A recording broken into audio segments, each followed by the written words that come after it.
What is going on, everybody? Greg Blanchard here with Native Watercraft, and today I want to do a complete walkthrough of how I have my Slayer Max 10 set up. Now, I've been fishing out of this kayak for over a year now. I've taken it everywhere from the Delta to Clear Lake. We have one in New York in the Finger Lakes, and I would say overall, when people ask me, the most versatile kayak, fishing kayak that I own would be the Slayer Max 10. You can fish it in big water, you can fish it in small water, skinny water, rivers, ponds. It's easy to move, easy to transport. It's not a heavy fishing kayak whatsoever, but it still packs a ton of big kayak features, such as the stability, the pedal drive, the fact that we have a motor on it.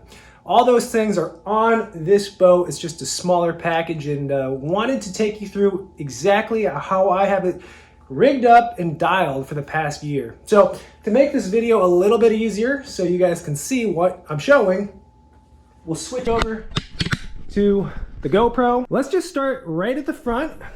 Slayer Max 10 has a generous hatch. This is actually a perfect place for my battery, which I use to power my fish finder. This is a Bioenno 12 volt 9 amp hour. You can see it is the perfect size to fit in this removable bin. Now, if we take that out, I've also got a little extra storage in there for a dry bag. This is an NRS dry bag, and we keep the things that we don't think we'll have to use, but if we need them, they're there. First aid kit, rope, stuff like that. So that just stays tucked away right there. And then, of course, this goes right back like so. More space right here. I throw some camera equipment in here. This is a dry storage hatch, so things you want to keep dry, this is the perfect place to keep them right here. You can see they've got this nice outer foam ring to keep this completely sealed and watertight once you put these tabs down. So moving over towards the graph, you can see we've got our Raymarine element set up here. One thing that I really love about the Slayer Max 10 are these removable electronic side plates. So you've got one on each side of the boat, one over here, one over there. If you're like me, you don't love to drill into your kayak. I am always skeptical, but these plates allow you to make holes, make mistakes almost, and then they can be easily replaced. So you can see where we have our through hull wiring kit. And if we move over, another nice feature that is on both sides is a dedicated spot for your tackle boxes. So we've got a 3600 Plano box in here. This is just a terminal box, and it fits nice and snug there. You can latch it away. I like to keep that there because it's something I won't grab a whole ton, but if I need it, it's right there, and I'm not taking up other space in the back. One thing we should definitely take a look at, if we just bring our drive up, is the underseat storage. So a really nice storage tray for miscellaneous items, things that you need to grab quickly. We've got extra line, we've got some sunscreen, a few extra baits. You can keep anything you want in there, and it's just a really convenient place to have additional storage. Speaking of storage, we've got the Native Watercraft tool caddy mounted right to the gear track over here. Again, it's just another quick access to items that you frequently will need throughout the day. So you've got scissors, you've got your pliers, you got your markers. You know me, I like a little scent, so we got some fish sticks here, all right at the ready and easy to get. So let's go back over to this side. Another thing worth mentioning is not only do you have the underseat tray, but you also have a nice space below the seat, and that's where I like to keep my catch board. So we'll keep the catch board under here. If you want to measure a fish, or if you're in a tournament, you guys know that these are pretty much the standard of kayak tournament fishing nowadays. So you need to have a catch board, and that just goes right under the seat, and you pull it out when you need to measure a fish. Motor, might as well get into the motor. So we've got a Newport NK 180 on the Slayer Max 10. This has been a fantastic motor. It is lightweight, it is fast, it is powerful, and you have the option to use any battery size you want. So if you like to run 15, 20 miles in a day, you might get a 100 amp hour. If you're more conservative, you might get a 40 or 50 amp hour. We have a 50 amp hour, 24 volt, Bioenno lithium-ion battery in the back. So that is what's powering our motor, and that is simply plugged in to the power right here.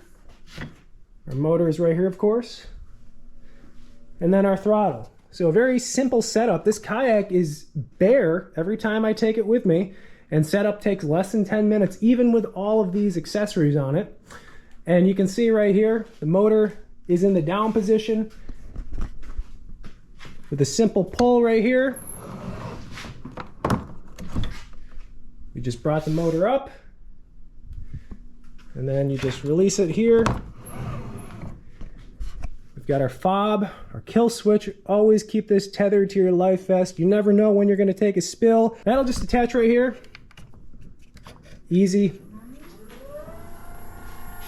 on, easy off. Even goes in reverse. So yeah, I mean, a lot of people, I'd say, are more accepting of motors on kayaks nowadays. You know, kayaks are kind of known for their man-made power, whether it's paddles or the pedal drive, which we forgot to mention, pedal drive, forward, reverse. But I think motors are a little bit more accepted nowadays. And I'm going to tell you something, this is just for long runs. When we want to go to a spot that's maybe 3-4 miles out of the way, it's awesome to have the motor, especially at the end of the day when you're 4, 5, 6 miles from your launch point. It is such a nice feature to have. You can just motor in at your leisure, conserve energy, and it really makes kayak fishing a much more enjoyable experience, in my opinion. Not necessary, but something that I really, really like. So I've got the motor. A couple other things to mention. We've got the Native Watercraft Sidekick wheels. These are an awesome accessory, awesome add-on. I would say almost necessary add-on for you guys, because it allows you to take these wheels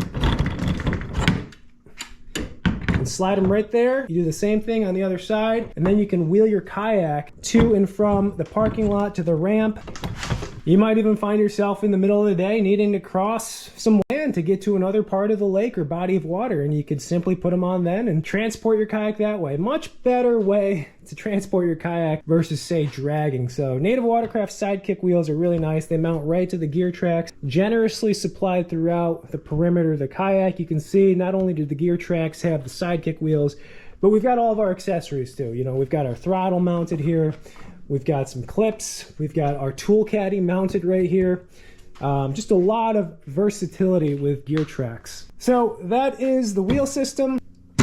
This is a custom-made tackle box or crate storage. This is a bit old, but I will say the new Yak Attack black packs are perfect size. There's 3 different sizes, I believe. I think the mid-size would be the perfect size for the Slayer Max 10, so we'll probably upgrade to that eventually, but this is what we've been using for now. And again, just more storage, things that you want to keep organized and out of the way, but still accessible. So again, we've got our battery, we've got a bag of plastics, we've got a 3700 Plano box of our baits, and you could throw a bunch of other stuff in here. Usually this is where I throw some water, some lunch, some snacks, anything else really goes right in there. And rod holders, of course, in the back. This will store 5 rods for us. You could add more, you could take away some, but a nice way to keep your rods. I like to keep them behind me in the vertical position. That said, the Slayer Max does offer horizontal rod storage